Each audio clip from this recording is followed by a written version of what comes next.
యొక్క గోవిందనామం వినబడాలి. మేము నాభి నుండి గట్టిగా మాకు ఎంత వస్తే అంత పలికాము కాబట్టి మీ యొక్క గొంతు స్వామివారు వినాలనుకుంటున్నారు. నెమ్మదిగా మనస్ఫూర్తిగా ఆనందంగా తృప్తిగా ఒక్కసారి గోవింద అనుకుందాం. ఏడుకొండలవాడ వెంకటరమణ గోవింద,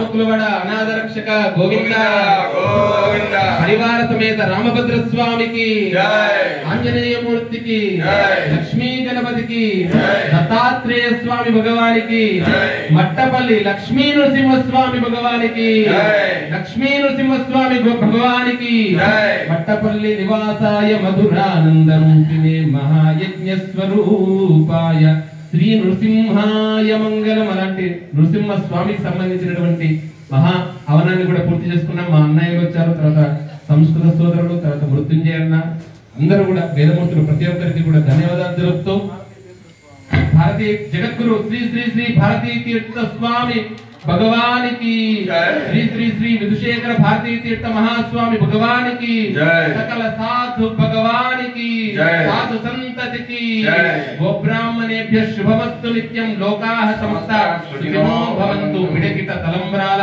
పెళ్లి కూతురు అంటూ స్వామివారి యొక్క తలంబ్రాల కార్యక్రమాన్ని ముందుగా కీర్తన, తదుపరి మంగళ వాయిద్యాలు.